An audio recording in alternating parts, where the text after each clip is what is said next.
as you mentioned, that in this phase, we have these marketing campaigns, right? The industry like Apple, Immersion Corporation, and others are trying to kind of put this message that humanity lacks or needs more tactile sensations, right?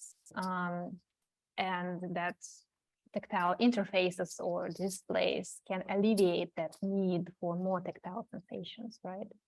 And as I understand, you do not really buy this message, right? Or kind of promotional text of these corporations. So then my question is the following.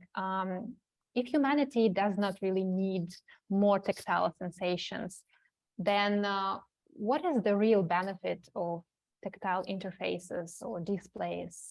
What could be their actual benefits from them? Yeah, this is such a fascinating question to push on. I think if you are going to posit that we are somehow touch deficient, right? That we need more touch, that something fundamental has been stolen from us by our over-reliance on screens, which is an argument that I'm sympathetic to. But if you make that claim, then you're also positing there's a correct amount of touch, and there's an amount of touch that if you fall below that threshold, you are somehow deficient. So what you end up with is a normative model of touch. If you don't have this much touch in your life, you are somehow deviant, right? If you don't want more touch, you are somehow deviant. And I had this conversation with my students last week when we were talking about haptics, and there was sort of not necessarily a consensus on how much touch they wanted in their lives, right? So if you're making that claim about whether it's an emotional need for touch or a functional need for touch, again, I think the problem is that it is offering a normative model of how much touch someone should want in their lives. And I think that's an issue. In terms of the benefits that technology can offer us, I do think there are some real tangible things that we can point to, if you'll, tangible things we could point to around touchscreen interfaces, right? Where it's just hard to use touchscreen interfaces, especially when you're driving without tactile feedback, right? So in terms of that question of efficient interfacing with a display or with a device, how do you accomplish the thing that you want to accomplish quickly and effectively?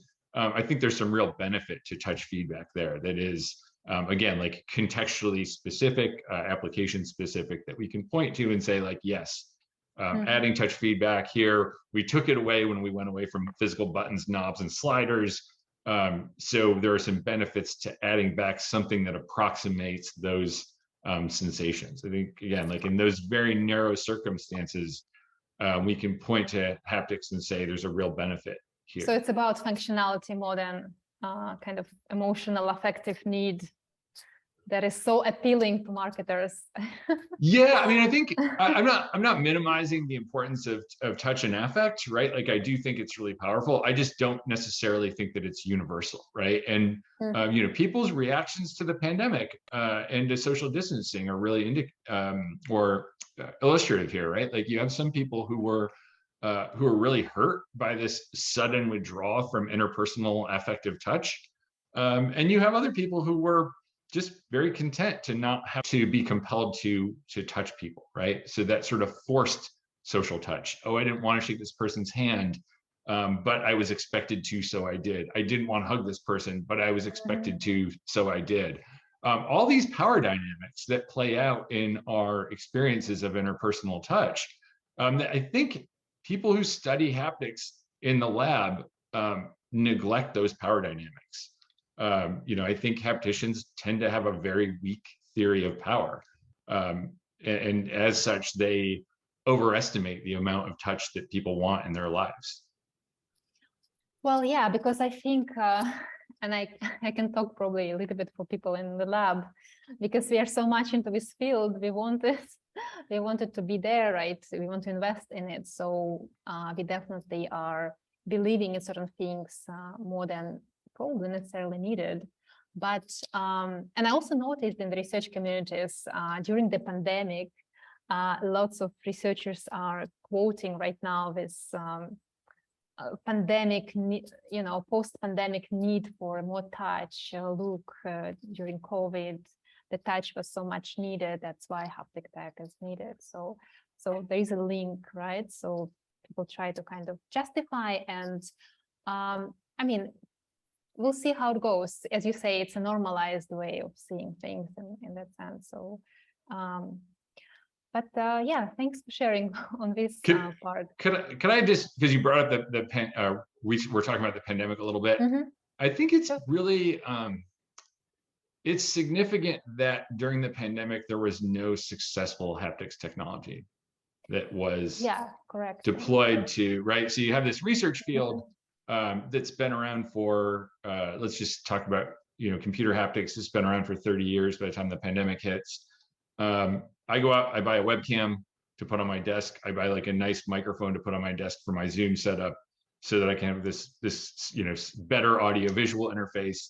And there's no off-the-shelf solution to add touch to that interface, right? So to me, it was a really big test for the technology. Maybe it's a question that it wasn't mature enough, but if it wasn't mature enough, why not at 30 years in? But it was a really big test for the technology that no one developed something that could add like anything haptic to that experience of video conferencing, right? That's really significant. So as much as it might demonstrate that there's a need there, like in this touch hunger, the skin hunger narrative, might demonstrate that there's a need there, it also might demonstrate that there's not a need, right? Because there was not a product. Immersion has been around since 1993. They didn't have anything ready to go that was like the Logitech camera for touch, right? Just wasn't there. Right, but let's say if it's accessible, right, and it's there, the fidelity is there and accessibility is there in terms of costs, I mean, by accessibility in this case, and let's say we distribute to everyone, and let's see, and then take it away. Let's see if there is a need for that. So that's why I'm very much pro like in the field studies, right, like in the wild.